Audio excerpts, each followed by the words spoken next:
Now, Weekend Wellness with Brittany King and Myra Lawrence on CFAX 1070. Good morning. Welcome back to Weekend Wellness. Thanks for joining us this morning. It's an exciting show today, Myra. We are talking gluten, celiac. What's going on? Why are we all eating gluten-free? What does it mean to eat gluten-free? Does gluten-free necessarily mean better? And we're hearing so much about this. So many people are going gluten-free. Is it a fad? Is it a trend?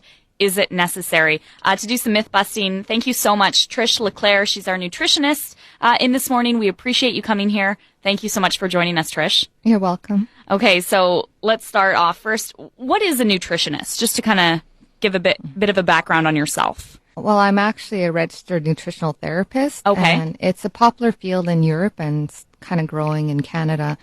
And basically my focus is to determine the root causes of symptoms. I don't treat or diagnose diseases.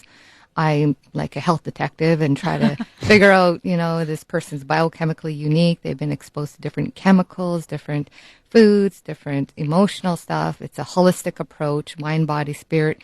And then I educate the client on possible causes of their symptoms, and it's up to them to take responsibility, and I empower them through education. And that's all that I can really do because I don't know every possible causes. All I can do is educate the client. A health detective. I like Such that. a cool handle. That would look so good on a business card. I am Trish Leclair, health detective. Followed by one of these. Dun, dun, dun. Exactly. But what kinds of things are you seeing? Because May, as we know, is Celiac Awareness Month. So let's talk about that. What does it mean to be gluten-free? Well, gluten-free is basically just eating foods that don't have gluten. In our society, it's becoming more common that people are developing a gluten intolerance, and it's because of all the things that we're exposed to, like genetically modified foods and the effects of developing leaky gut syndrome from it's when you have inflammation in your intestinal tract due to overuse of antibiotics and eating foods that you're allergic to other than gluten or gluten itself. And stress, the way that we're always on the go, eating on the go, we don't chew our food properly, and so this puts a lot of stress on the digestive tract.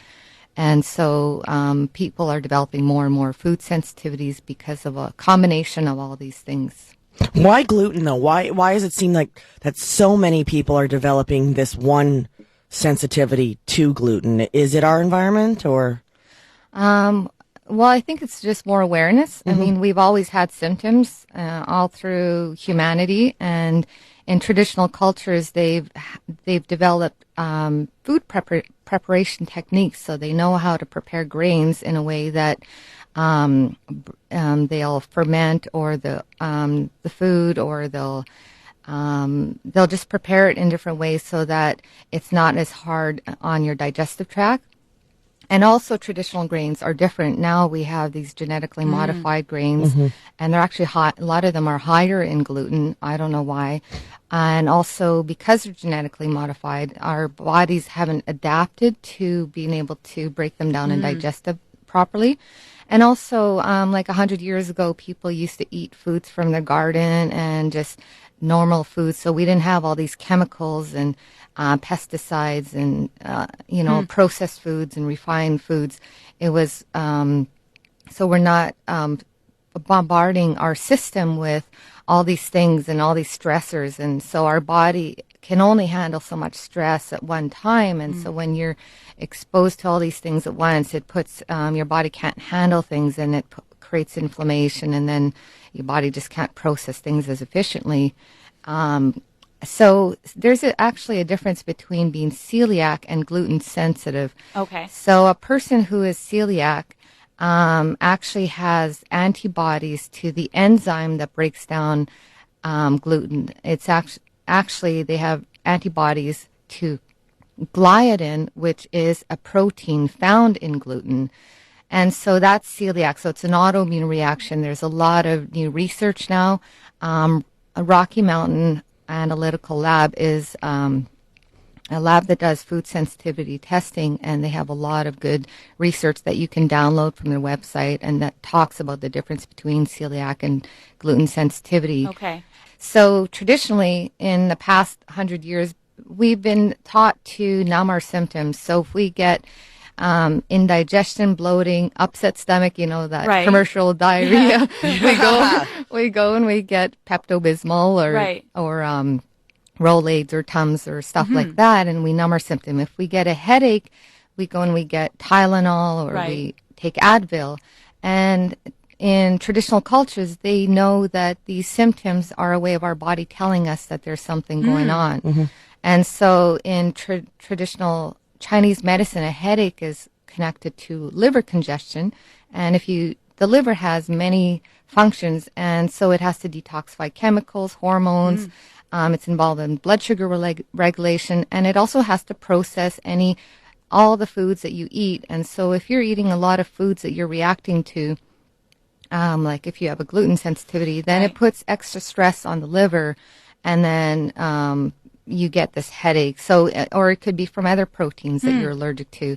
And so everybody's different. I mean, there's a lot of people that think it's all about gluten, but I mean, a lot of people might, if they haven't damage to their intestinal tract, they might get a reaction to gluten just from the stress it puts on the body having to try and break it down, because it's these refined grains don't have any enzymes, and so you need enzymes to break down your food, and we get that from plant foods like fruits and vegetables. Right. And so if we're eating all these foods that don't have enzymes and put a lot of stress on our digestive tract, we're going to have symptoms and discomfort. But the damage could have been caused by other foods that we're actually allergic to. Oh, okay. And you can actually be eating a perfectly healthy diet, but still reacting to foods. And for example, they used to put a lot of, in the past, in the 70s, I think they used to put egg protein in vaccinations. So a lot of people developed a reaction to eggs. And so they might be getting other symptoms, like maybe they'll get a foggy, groggy feeling when they eat eggs, or they'll feel nauseous.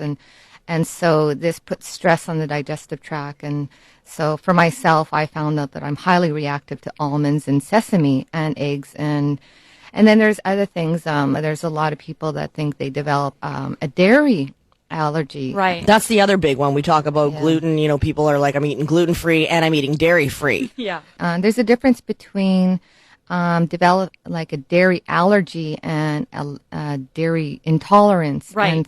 And so if you're eating foods that you're allergic to, you're eating on the go, you don't chew your food properly, you're stressed, all these factors, and you have inflammation in your intestinal tract, then you can over time develop a dairy intolerance. And that just means that the enzymes that normally get produced to break down the sugars in dairy aren't getting produced, because they get produced in your small intestine. And if there's inflammation there, then you're not going to produce the enzymes to break down dairy, and you're going to react to it because of the inability to break down the sugars in dairy. So that's different than a true allergy, which is an immune reaction where you would be producing antibodies to the proteins in dairy, which are like casein and whey. So there's a lot of different types of reactions. So if you get the food sensitivity testing and you don't show that you're reacting to dairy, but when you eat dairy that you're getting a reaction, that could be more of an intolerance rather than a true, allergy. You get this kit, you poke the finger, you get a few drops of blood, it gets shipped to the lab, and they do the testing, and then a detailed report, and it looks like a graph, gets emailed to the practitioner, and then I can just forward that report to the client, and it shows 96 different foods. That's the basic one. You can do a bunch of herbs and a bunch of other foods if you want to pay extra money.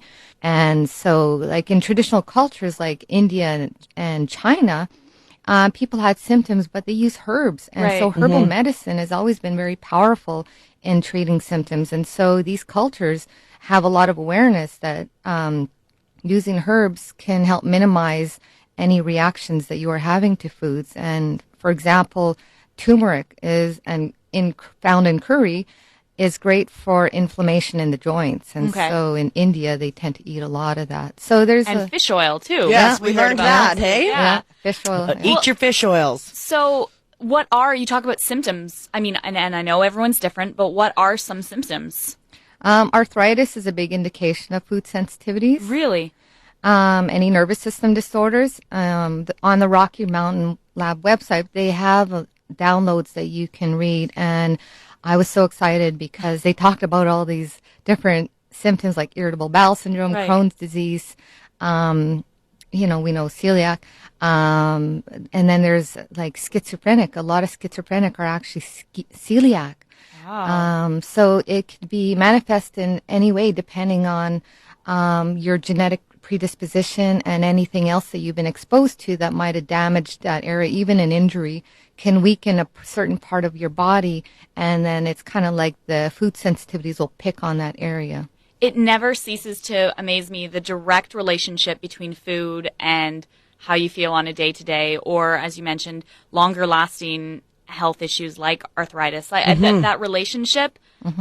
Yeah, I'm curious to know if I don't want to get tested, if somebody's listening and, I don't want to get tested, I'm not going to go through all these different avenues. Right. But if I'm looking at gluten-free pasta or regular pasta, what's the benefit? Is there a benefit to grabbing the gluten-free one? Should I grab the gluten-free one, or should I just grab the plain old wheat one that's made with white flour that I've been grabbing the entire time? And there's a cost difference, too, right? Exactly, right? Well, you can invest in your health and you can spend a little bit more money on healthier food choices and then save money on medications in the long run. Yeah. Good point. And also on feeling better and Right. having more vitality and energy and not developing symptoms over time. So it's up to you on if you look at the big picture rather than just looking at the quick fix solution.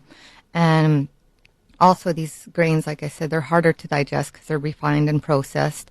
And so you can make, I create a list of gluten-free grains, like you can get quinoa and brown rice and, and they're easy to cook. You just have to start incorporating these new cooking techniques into your everyday ritual, and it becomes a habit. And you That's can great. bake with quinoa, too. You can make Yes. chocolate cake, right? Yeah. So good. I love quinoa. I'm totally on the quinoa. But what about the person who's like, okay, I'm not eating bread, or, no, I'm not eating that gluten, but then they eat sugar Right. and everything else. Oh, I have so many people like that in my life, Trish. It's crazy. Like, I'm doing, I'm gluten free, but can I have those French fries that are fried in? I'm not eating dairy. It upsets my stomach. But here, pass me that 5-pound bag of chocolate. Exactly. Yeah, well, it's a whole lifestyle approach, and so you can't just think that just making one change is going to make a difference. You have to make changes in all area of your life, and it's also your perception and your thought patterns and how you see things, and so you have to be able to make those changes and know that. But you also have to treat yourself once in a while. Otherwise, you will start to develop negativity and feel like you're being restricted. You've given us lots to think about, Trish. Oh my goodness! And you're online, right? We can learn more about you and your services. Balancedconcepts.net, right?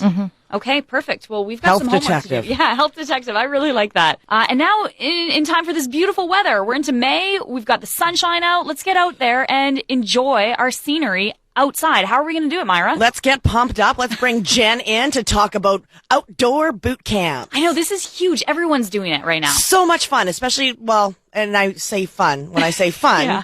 I mean,